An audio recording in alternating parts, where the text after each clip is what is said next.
All right, let's jump right into this explainer. If you've been picking up Japanese words here and there, but you're kind of struggling to actually string them together naturally, well, today's your lucky day. We're going to take those foundational grammar rules and turn them into real-world conversational building blocks. It's going to be a game changer. Here is our roadmap for today. First, core form of verbs. Second, rethinking yes, no, and questions. Third, particles wa and mo. Fourth, essential conversation softeners. And finally, real-world practice with a party scenario. Let's go.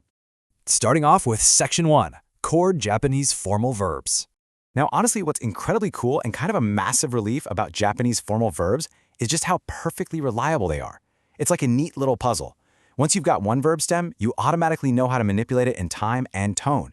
You've got your affirmative present with masu and your negative present with masen. Jump to the past tense and it's mashita for yes and masendashita for no. There are basically zero wild exceptions to memorize here. Master this simple little grid and you've literally got the vast majority of everyday polite conversation covered. Okay, so how do we build a sentence with them? Japanese uses a pretty strict but totally predictable word order. Look at this logical flow. Time, subject, object, adverb, and boom, the verb. The verb is always acting as the heavy anchor at the very end. But hey, here is a golden rule if you want to sound like a native speaker. Drop the subject. Seriously, if the context makes it obvious, we just leave it out. Overusing words for I or you is a classic beginner mistake. You know, just let the situation do the heavy lifting. Moving right along to Section 2, rethinking yes, no, and questions. Okay, this one is a major mind-bender for a lot of English speakers. It perfectly illustrates a huge beginner trap. The Japanese words hi and e do not perfectly map to yes and no. In English, no simply denies a positive fact, but in Japanese, e actually means what you just said is incorrect, and I means what you said is correct. So think about it. If someone asks, you don't understand, right? And you actually do understand, you have to say e because their underlying assumption was wrong. It totally flips the script, right? And speaking of flipping the script, let's talk about inviting people. Because Japanese culture heavily values politeness. Directly asking someone, will you go, can sometimes feel, well, a bit aggressive. So the fix is awesome. You actually use a negative question form. You add masenka to a verb stem, so it translates closer to won't you go or shall we go? It is incredibly considerate because you're gently giving the listener a polite out rather than cornering them with a direct question. All right, Section 3, Particles wa and mo. Particles can be tricky, but just use this mental model. Think of wa as a literal spotlight. It separates and contrasts things. Mo, on the other hand, acts like a plus sign to include things. If you say, ashita wa yasumimasu, you are spotlighting tomorrow, implying other days might be different. But say, ashita mo yasumimasu, and you're using that plus sign, meaning tomorrow I will rest too, in addition to other days. Spotlight versus plus sign. Once you see it, it's instantly clear. Next up, Section 4, Essential Conversation Softeners. So instead of dropping a harsh, blunt no to an invitation, Japanese speakers use Chotto. Literally, yeah, it means a little, but in conversation, it's absolute magic. If you say Chotto slowly and just kind of let your voice trail off, it instantly signals hesitation. It's a vital social softener. It lets you decline an offer smoothly without ever introducing the awkwardness of a direct refusal. Another absolute must-have tool is so desu ka, which translates to I see, or is that so? Using this, maybe with a little nod, is one of the most vital active listening tools you have to show empathy. In Japanese, these are called aizuchi, verbal feedback phrases.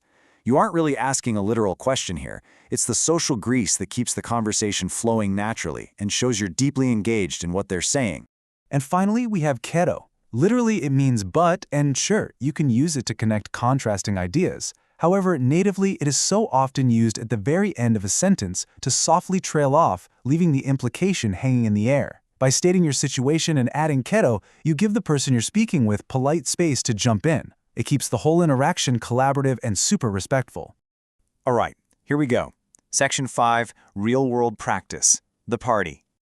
Let's put all this theory into practice. Imagine you're the organizer for an event happening tomorrow. How would you use a negative question to invite an acquaintance? Think back to the vocabulary for tomorrow, the verb for come, and that soft, considerate ending we just discussed. Take a second. Okay, if you guessed ashita kimasen ka, you absolutely nailed it. Ashita puts the spotlight on tomorrow, and kimasen ka acts as that beautifully polite negative invitation. Now let's flip the script. You're the one being invited by the organizer, but you can't make it. How do you gently decline without bluntly saying, "I'm busy"? Remember, you need to apologize and deploy those social softeners we talked about. Brilliant! You just say sumimasen to apologize, and then trail off with ashita wa chotto to smoothly opt out. Notice what you did there. You used wa to spotlight tomorrow and chotto to convey that tomorrow is a little bit difficult. The actual no is completely left unspoken. So smooth. Let's do one more, a bit more complex sentence. Let's test our contrasting particles. How would you tell the organizer that you are going to the party, but Miss Honda is not? Think about how to bridge those two opposing actions. Using Kedo as our bridge, you'd say, Watashi wa ikimasu kedo, Honda-san wa ikimasen. This perfectly contrasts the two actions. The wa particle spotlights the two different subjects, you and Miss Honda, and Kedo elegantly connects your affirmative ikimasu with her negative ikimasen. All right, you now hold the keys to a really natural, polite Japanese flow. You've got the formal verbs, you understand the particles, and most importantly, you know how to navigate the unsaid. So, what's next? How are you going to deploy chotto, or a slick negative question, in your very next real-world conversation? Get out there, experiment with these tools, and watch your Japanese completely transform.